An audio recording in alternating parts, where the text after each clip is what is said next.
Coach, guys, what time watching film? What'd you see after watching film?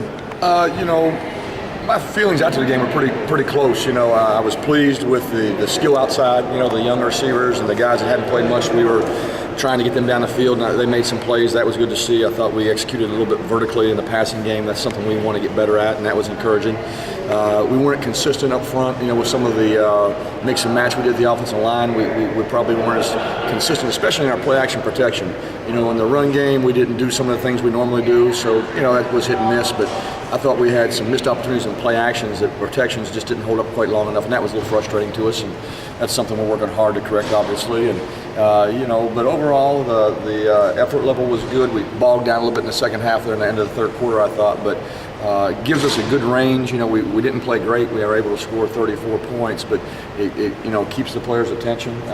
They know where they have to go to meet the standards we want to meet this year, and they've been great this week coming back and getting after it again for game 2. What do you see out of the Nevada defense, the challenges that they present? Well, the thing about them, a year ago they were a veteran group as we studied them all summer. This group's a little younger, but watching them, very physical, strong up front. They're physical at the DN spot. They're 260-pound kids. They very well coached. They hold their gaps well against the run. They held Cal, I think it was 110 yards rushing, I believe, in that game. And so they do a really good job of controlling the line of scrimmage. Like a week ago, the defensive ends for UTC we talked about were very speed-oriented, very quick kids, and one kid had 21.5 sacks going into the game, and you can see why he did. These a little different style of play this week, a little bit more, like I said, physical, bull rush guys, veteran back in the secondaries, veteran group. They've changed their style of play a little bit in week 1 from what they were a season ago with some of the things they did. Same structure, but just a little bit different technique. So we'll have to see how that unfolds in our game. But it's a well-coached team that has a lot of confidence now. And it's anytime you play on the road, it's a tough challenge. But it's going to be a physical football game, that's for sure. Does it seem like their secondary tried to take away the deep play against Cal? You know what? They tried. Early in the game, Cal got behind them, I think, 2 or 3 times, and they changed up some things in the coverages a little bit here and there. Not all the time, but a little bit to try to keep them in front of them. Cal had a couple of kids that ran pretty well at the receiver spot. So last year they were very up in their face, challenged with the corner positions, a lot of press technique. Saw a little bit of it against Cal, but not a bunch. So, we've got to prepare for both, and we'll see how they unfold and, try to attack us. Todd, have you seen, obviously you're looking at the defense, but that offense that they run, is it like anything you guys have seen in other teams? Oh, yeah. We run a lot of the same plays. Right. In the past, we didn't do much of them in week 1, but we ran a lot of that stuff last year. So we've looked at their tape before in the past. I haven't studied them this fall, obviously, but I've watched their tape. They do a good job. It's a lot of pistol-oriented stuff. A lot of read concepts with their quarterback from the pistol position, and they are known to be one of the best. That's what they're really the first team that really dove in 2 feet, so to speak, both feet, right, and said, this is what we are, and that was about 8 years ago now, I guess it is. Right. So they're very adept at what they do. They have a system to it, and that's what they hang their hat on, so to speak. So we know it's going to be a challenge for our defense, obviously, and we got to do our part, obviously, to score and to keep our defense off the field when it's our time to do that.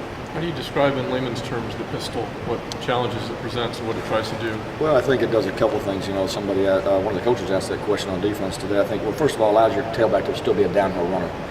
The gun stuff where he's flat, it's a little bit more lateral running. Most backs like to hit it vertically, and it presents, a little bit better run angles for your back. 2, it still sets up a lot of good play action where you can kind of sink the ball in there and suck the defense in and still work some good play action stuff with it. And as the gun spread stuff has evolved over the last 15 years, a lot of defenses look and see where your back's aligned, and they'll do hit charts and they'll set their defense to where your back's aligned. Well, you put him back in the eye, they don't know where he's going. So it's tough to set your defense, and he can go left, right. You can run all those concepts still, all the zone read concepts, if you will, and you can kind of hide it. And there's some other things, but in general terms, those are 3 things it really helps with. And a lot of people run out there on TV last night. Virginia Tech's running. It's not new anymore. It's like we're all copycats.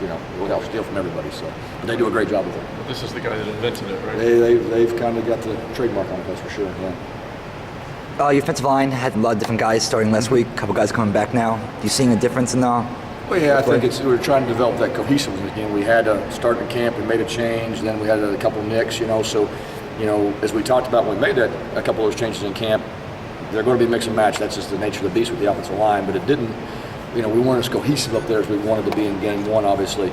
I think Q's back, and he looks like he's getting back to full speed now. His body's back. He's playing faster, so that's encouraging. I think we'll shore up that right side, and that was invaluable experience for Max Lang, who's going to be a heck of a player.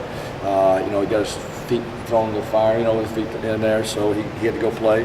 The left side, we still got playing with, trying to get Darryl back in action and see how that goes. But we want to get back to the core five again, but we'll have to just play it by ear and see how that unfolds. Todd, if Marcus couldn't go Saturday, who'd be your second running back right now? We have to go through this week and see. We're evaluating about 3 guys and just trying to see what the best mixture of people is right now. I think by Thursday, we'll have a pretty good feel, but we're rolling 3 or 4 guy battles. Lindsey's running there some.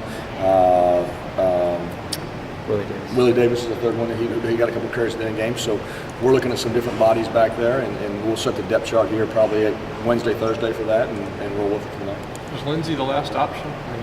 I wouldn't say he's the last option. He's a great football player. But in terms of what you're trying to do with him. Coach talked about it. I think we try to hold him, because he had the shoulder. He's played as a true freshman. We try to get a guy a full career, but we'll see how that unfolds. And if he's the best option, if that gives us the best chance to win, I'm sure Coach will make that decision.